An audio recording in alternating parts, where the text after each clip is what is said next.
At ang usok mo ay sandali lamang. Isang panahon lang at ito'y wala na.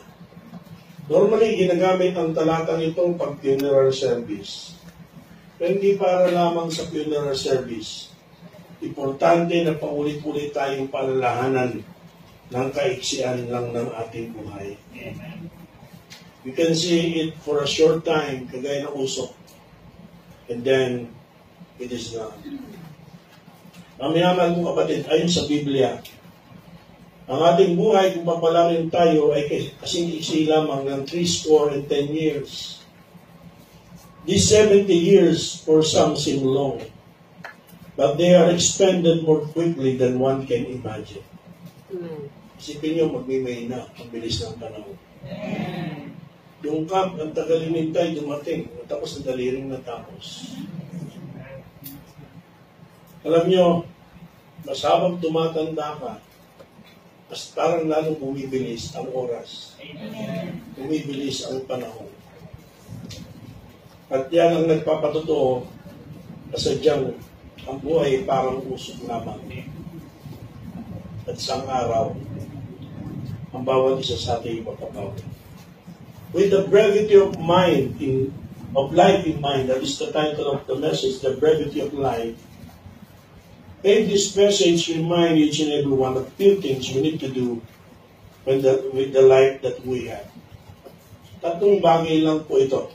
At ulitin ko po ulit yung ating pong schedule mamaya. Alas 3, Bible School, meron po ulit devotion fellowship, at next time na ulit ating preaching training, at yung ating pong evening service will be at 6 p.m. Pero dito po sa ating pong mensahe, ulitin ko, 3 puntos po na isto lamang ipahagi sa ating servisyo ngayong umaga ito. Kaugnay ng kaiksian ng buhay. Kaya maiksi pala ang buhay, paano natin dapat gugulin ito? Una-una sa lahat, naway gugulin natin ang buhay na ito sa paglilingkod sa Diyos. Hello, nakikinig pa? Nawag gugulin natin ang buhay nito sa pakikinig din sa ng Diyos. Sa paglilingkod sa Diyos. Hello? Amen. Isang buhay lang po ang hindi natin pagsisisihan, paghihinayangan pagdating sa uli. At yun ay ang buhay na ipinaglingkod natin sa Diyos. Amen. This life that we live should simply be a sowing ground for the next. Itong buhay nito parang pagtatanim na panahon. Pagtatanim para sa susunod na buhay. Kung nais nating umani ng great rewards in heaven, we should live this life serving the Lord. Amen. Dapat yan ang ating prioridad. So, yung maglingkod sa Diyos. Hindi natin dapat pabayaan yan. Hindi natin dapat ipagpalit sa ano pa man yan. Yan ang ating unang layunin sa buhay. Unang hangarin sa buhay ang maglingkod sa Diyos. Siyempre kasama na dyan ang sa Kanya ay sumamba, ang sa Kanya ay magpuri. To serve God, yan po ang pinaka-importante na dapat nasa ating talaan. May tinatawag silang bucket list. Sana una sa listahan natin sa ating bucket list is to serve God, amen, to live for God, to glorify God. Amen. May silang ang buhay, mga kapatid. May silang yung oras to lay up rewards in heaven. Pag ginawa itong pag-i-invest natin para sa susunod na buhay. Don't waste your time on things that will never give you rewards in heaven. Nakikinig po. Amen. Iba sinasayang ang oras. Inuubos ang oras. Winawaldas ang oras sa mga bagay na hindi magkakaroon ng reward sa kabilang buhay. Hindi po masama na tayo mag-enjoy kahit paano sa buhay na ito, mag-ipon, magpundang, at the expense of neglecting our service to God. Let me tell you something, sinasayang mo lang ang iyong panahon. Sabat lahat ng bagay na maipundar mo rito sa lupa ay hindi mo madadala sa kabilang buhay. Lahat ng mga bagay na matanggap mo dito sa buhay na ito, kung hindi para sa paglilingkod at kapulihan ng Diyos, wala pong gantimpala sa langit. Kaya, yung kaiksiyan ng buhay ay magpalaala sa atin, mag-motivate sa atin, mag-inspire sa atin, at mag-ayos ng ating prioridad. Ano dapat ang prioridad natin? Yung paglingkuran ang Diyos. Ito ang nasa ating unang talaan. Spend every minute of time we have preparing for heaven. Hindi natin hawak ang ating buhay. Maiksi lang ang buhay. So, paano tutulungan? Okay, use it for serving God or in serving God. Gamitin ito para at sa paglilingkod sa Diyos. Nakikinig po. Amen. Secondly, I want to be quick on that. Medyo familiar na tayo, pero importante talaga. Alalahanan ulit tayo. At nakakalimot yung iba at napamamayaan. Ang prioridad natin, paglilingkod sa Diyos. Pangalawa, dahil leksyon ang buhay, ano ang leksyon at ano yung aral o ano yung dapat nating sikapin gawin sa leksyon buhay na ito. Pangalawa, make the most of our relationships. We need to make the most of our relationships. I truly believe that if we live life with its brevity in mind, we would do everything we could to make the most of those relationships the Lord has given us. Ngayon, sinasamantala ko yung oras, may time na kami, kahit paano may konti kaming blessing the Lord para kami isol ay mag-enjoy at given time, try our best ma-enjoy kasama yung aming mga anak. Alam niyo kung bakit? Kasi sa ayon sa gusto natin, hindi habang panahon tayo magkakasama. Amen. Hindi habang panahon tayong buhay. Hindi habang panahon tayong meron kakayanang gawin yung mga bagay na yan. Nasaksihan po kung paanong hindi man agad kinuha, pero naputol yung aming maayos kaugnayan sa aking ama. Kung ako'y 12 years old pa lang at siya ay mula noon ay naratay na hanggang kamatayan sa balik ng karamdaman. Hindi ko naranasan ko, tatay ko kasama ko sa trabaho, bata pa ako, sinasama niya na. Naranasan ko ang tatay ko, nagpupunta kami sa El Paro, Aroma Beach, dito sa Parañaque. Naranasan ko ang tatay ko ay dinadala ko sa beer house, nung bata pa ako. Pero ibang yung makasama ko tatay ko sa simbahan, sa church, hindi ko naranasan yan. Yung makasama ko ang tatay ko sa anumang okasyon sa luwain, hindi ko naranasan yan. Hindi niya kaya dahil siya ay na-stroke, siya ay na-paralyzed. Ang tatay ko rin ay kinuha nung si JJ ay bata pa sa lupa. Hindi nga nakita niya nakita niya natatandaan yung aking ama. Peksi lang ang buhay. At minsan naalala ko pa yung aking nanay.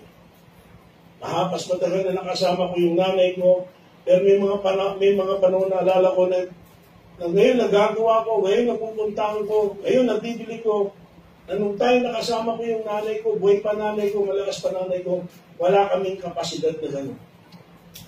Kung maaari lamang ibalik ang panahon ay lahat ng pwedeng oras na ibigay, lahat ng pwedeng enjoyment na kasama sila ay gagawin ko.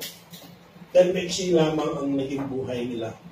At hindi ko na sila kasama ngayon. Alam nyo, siyang tuturin sa bawat isa sa atin. Wala na po akong mga magulang. Wala na magulang si Saul. We only have one set of parents. And we should do what we have to enjoy them while we have them. Parang magulang mo, hindi ideal na magulang. Ang nanay mo, hindi yan hindi katulad ng iba. Ang tatay mo ay hindi isang ideal na tatay. Pero sila pa rin ang magulang mo. Amen. Dapat mo pa rin silang respetuhin. Dapat mo pa rin silang mahalin. Kahit maiksi lamang ang buhay. Hindi habang panahon makakasama mo sila.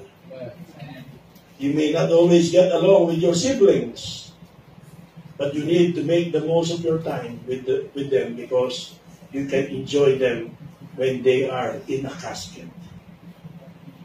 Kaya talaga sa Noel Glen, ako magmamaneho ha. At sa tayo naman si Joe, doon ako nila sa Cannon Road. Nag-drifting pa nga ako roon. Ang bilis-bilis ang takbo, yung pala ay kakahabol ko kay Jojo, yung pala ay sharp curve. At nag-drifting kami, putok-putok mo, hindi talaga ito. Kasi nag-blend mo, takot-takot sila. So, but I enjoyed it. Sabi-sabi kaya ako po nag-drive kasi yung ate ko hindi pa nakakarating ng Baguio. At nais kong ipasyal yung ate ko sa Baguio. Ay, hindi naging maayos, hindi naging ideal yung relationship namin. Nagdaan din kami sa relasyon ng magkakapatid. Nag-aaway, nagkakasama ng loob, hindi nagkikibuan. Pero ngayong patatanda na, hindi na dapat nag-aaway-aaway pa. Bakit? May silang buhay eh. Kaya, every time nandiyan sila, nagkikita kami, nagkukwentuhan, kahit sandali lang, at minamaximize yung natitirang panahon na kami ay buhay pa at magkakasama. Enjoy the time you have with your siblings. Habang buhay pa sila.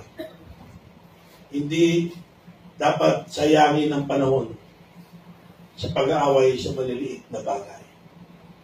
Enjoy the relations you have with your fellow believers. Amen.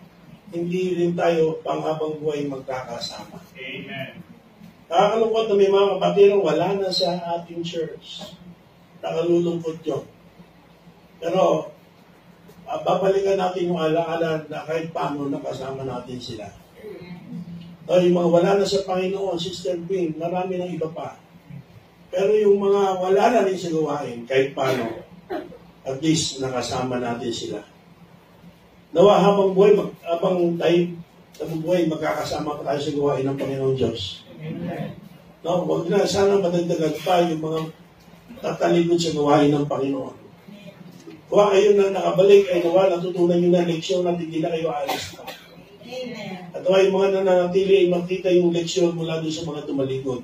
Na kayo, ni sa isip, ni sa inagap, ay huwag ninyong isipin na tumalikod pa sa Panginoon. Hindi tayo perfecto, magkakapatiran. Meron tayong kanya-kanyang kapintasan. Meron tayong mga kakulangan. Pero sa kabila ng lahat ng yan, magkakapatid tayo sa Panginoon. Amen. We should enjoy each other's fellowship. So yun talaga, nilayong ko na talaga dali mo sa sakyan. Pwede namang sumakay sa bus. Gumastos din. Buti may nag-pledge. Kaya magaling 2,000. Na Sister Nea. So, kahit paano, ay nabila natin ng merienda. Pero yung gasolina, mahal ang gasolina eh. No? 2,000, tapos 2,000 yung bultang ko. Mahal na yung crudo na, nagulat ako eh. Tapos pagdating namin sa La Union, buti nga, mabilis na biyahe. Lapit na sa Baguio agad. Siguro pag na-stay mo sa amin, mas malapit pa. Pero nagpakarga uli ko, 1,000 na naman. Talagang ang bilis eh. Tapos nung pababa na another 1,000. Dahil may depensa na siguro yung clutch kaya medyo malakas ng kumonsumo ng fuel. So doon sa fuel pala, 4,000 na eh. Pero dahil mayroong nag-love gift, hindi lamang na-sponsor na natin si Ruel, ang saya-saya doon sa kampo. Si Marlene. Yun nga, nabanggit ko din, na-trade pa natin yan. Napakain pa natin. Enjoyment natin magpakain. Mga workers natin yan eh. Sister Ellen, tagaluto, makapag-enjoy sila. Mga teacher. Talagang kasama sa plano yan. Buti lang may mga naglagig tulong para mapunda, tustusan yung mga yan. Liban sa sinagutan ng ating taban. Talagang sumama ko, in-enjoy ko yung pamamangka namin. Yun ang pinaka-in-enjoy ko. Ang usama namin, ikutin namin yung lawa. Pero ikot na kami na ikot sa isang lugar. Pero nananabutahe. Nakapaniwala ata yun eh. Paano ka ba naman lalayo? 4 na sa buwan, iba-iba direksyon. Pero Na-enjoy namin. Amen? Hindi ko kasama yung mga to. Ayoko na ulit kasama. Isa lang naman na naman tayo, si Benching. Kontra. Eh, sumingit pa si Sister Sol. Sabi, ilang 45 minutes. Pwede ba isang oras? O sige. 18 minutes pa lang ako. Uwi na kami. Hindi kami makaalis sa isang lugar. Buti na pinalitan ng isang mandaragat. Pinlaki sa labahan ng Malabon. Si Sister Maria at kahit paano nakaikot na kami.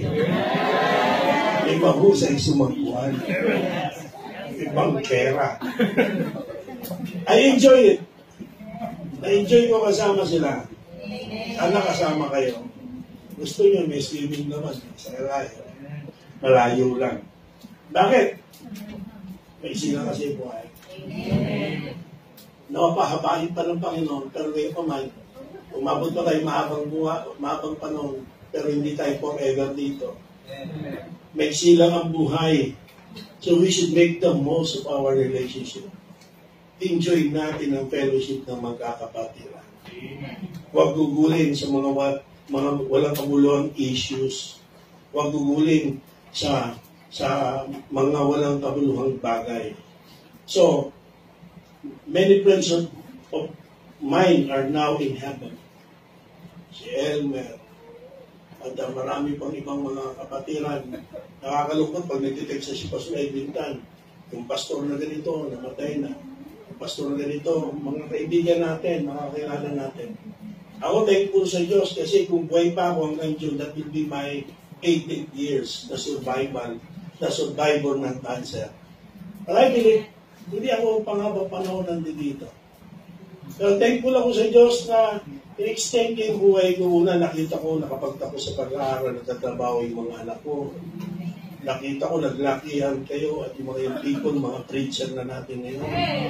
May mga nakilala ko, nakita, nakasama sa church. Ako ako'y namatay noong 2000. Ay hindi ko kayo nakilala, hindi ko kayo nakasama sa buhay. I'm thankful to God for extending my life. But still, life is short. At hindi tayo forever sa mundong ito. So make the most of your relationship. Hello? Amen. Make the most of it.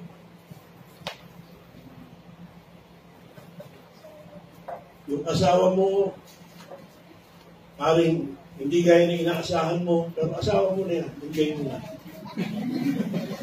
Hindi lang talaga yan. Make the most of it. Amen? Amen. Yung magulang mo, hindi sila perfecto, pero magulang mo yan eh. Respect them. And love them. Yung mga anak mo, wala ka na magagawa. Sa iyo rin ang galing yan. At yung inyong kombinasyon na nag-change at hormones, at inyong mga temperaments, enjoy your kids. Amen. Huwag mo ikumpara sa iba. Amen. Hindi sila anak mo. It's unfair na ikumpara mo sila sa iba. And enjoy the church. May mas magagaling na pastor, may mas magagaling na miyembro, may mas malalaking simbahan. Pero dito tayo. Amen. Dito tayo nilagay ng Diyos. Tayo binigay ng Diyos sa isa't isa. Amen. So let's enjoy the church. Make the most of it. Maminamahal mong kapatid. Just don't know kung kailan ako mamamatay, kung kailan tayo mamamatay, kung kailan yung kapatid mamamatay, yung asawa, yung magulang. Dahil nagsilang ang buhay. Pero the best way to do with the brevity of life is to make the most of our relationships. So first, serve God. Secondly, make the most of our relationships. Amen? Amen. And last but not the least, a very short message. I hope and pray this will live.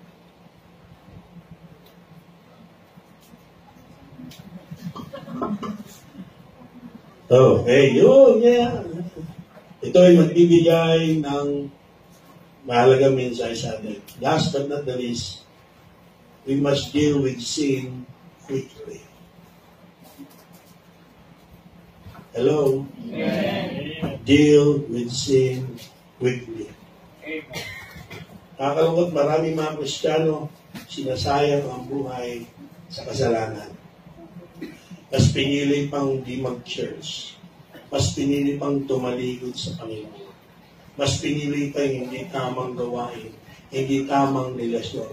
Mas pinili pa yung bisyo. Mas pinili pa yung pride kaysa piliin na magpatuloy sa Diyos.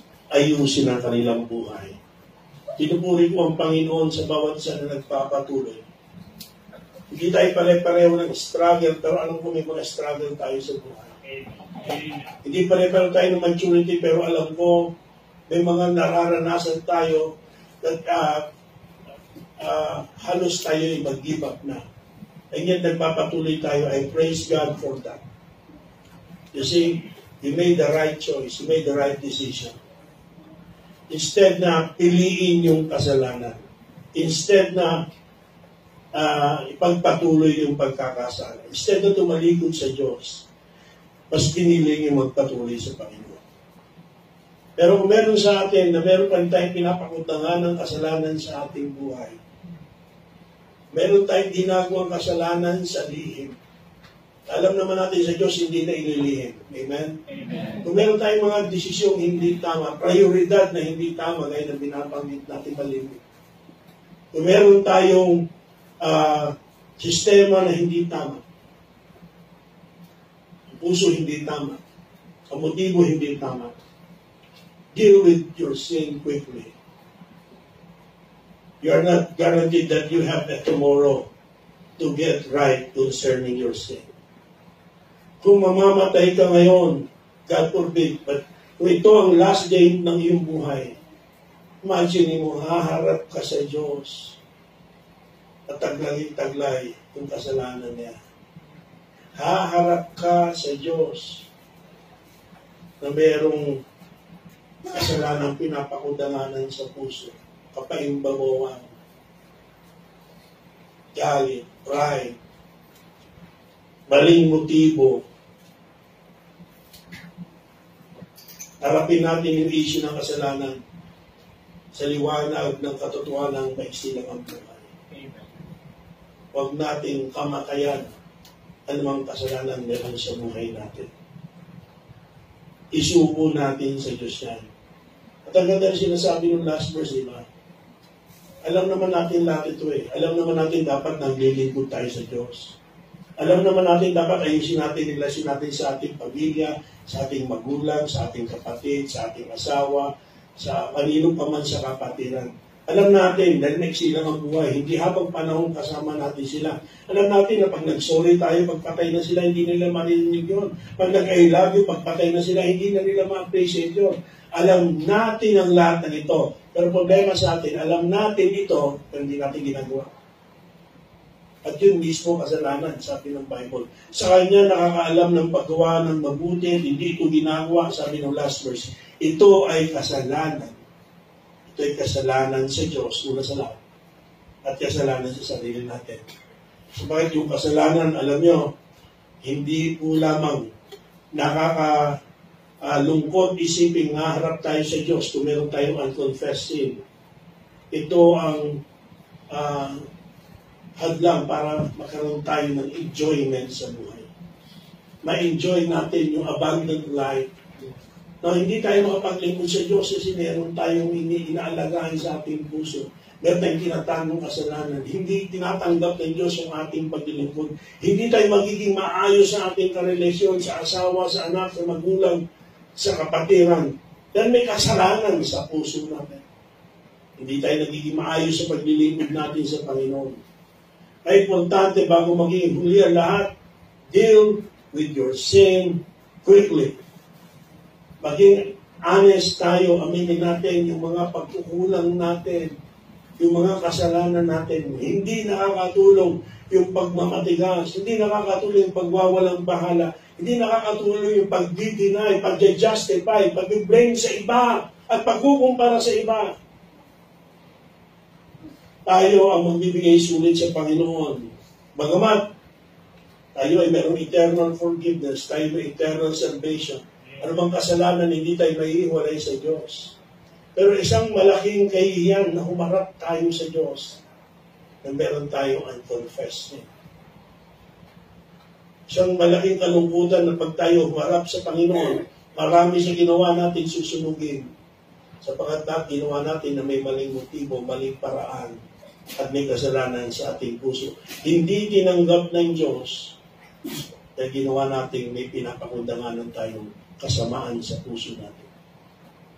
So you may think you can wait until tomorrow to take care of sin. But listen, your life is short.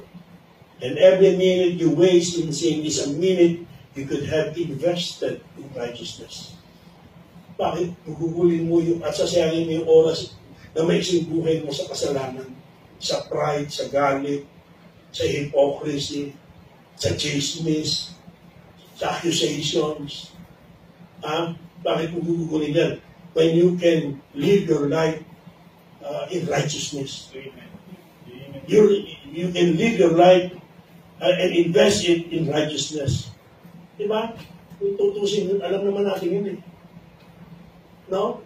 Mas maganda na ibuhay natin na may buhay na ito para sa kalwalatian ng Panginoon. So don't let sin waste the brevity of your life. Ubusin mo pa yung oras mo sa kasalanan, ang iksi-iksi lang. Ubusin mo pa yung konting oras mo sa pagtalikod. Ubusin mo pa yung konting oras mo sa galit. Ubusin mo yung konting oras mo sa inggit. Ubusin mo yung kaiksi-iksi ng buhay mo sa pride. Maging matalino tayo. Magpakatalino tayo, mga kapatid. Huwag mong aksayahin. Invest it. And invest it in righteousness. So, ito yung tatlong advice na pwedeng ibigay natin sa isang mensahe niyo. Serve God. Are you serving God? Are you making the most with your service with God, with your vapor of life? Serve God. So, maiksing buhay. May this be your priority. Ito ang gawin mong prioridad. Huwag mong ipagpalit. Huwag mong pabayaan. Huwag yung ikay mapipilitan. Huwag mong ipawalang bahala at huwag mong ituring walang halaga. Alam niyo isang message na pinipipel ko yung prophet in Jesus. Diba kasi hindi naintindihan. Minsan diba nag-inyaya ka sabihin, may pakinapang ba yan? The unbelievers, they're not aware mayroong prophet sa paglilingkod sa Diyos. And sad to say, may mga Kristiyano, ganun din. Ang tingin nila, walang pakinabang yan, kaya pinagpapalit sa trabaho, pinagpapalit sa konting pera, pinagpapalit sa ibang bagay, na iniisip nila mas may profit sa ibang bagay kaysa sa Panginoon. Nagkakamali ka. Hindi ko nagkamali si Apostol Pablo, sinabi niya, for me to live is Christ, and to die is gain. There's profit in living for Christ, in serving God. And when you die, you're going to face God. You will reap your reward because you invested it by serving God. You invested it for eternity. Are you making the most with your vapor of life? By making the most of your relationships. Kailan pa magiging maayos ang relasyon? Sa iyong magulang, sa iyong asawa, sa iyong kapatid, sa iyong anak, sa iyong kamag-anak. Kailan pa magiging maayos ang relasyon sa kapatiran? Kailan pa magiging maayos ang relasyon sa iglesia? Hindi habang panahon magkakasama. Sana sa mixing panahon nagkakilala tayo, nagkasama-sama. We make the most of it with our vapor of life. But again, last but not the least, are you making the most with your vapor of life by dealing with your sin immediately? Isa lang ang buhay natin. We only have one life to live. We can have a redo on life. Therefore, we had better make the most of everything the Lord allows us to have and do, because life is short. As this message is also short. So this is God's message. Amen? Amen. We all stand.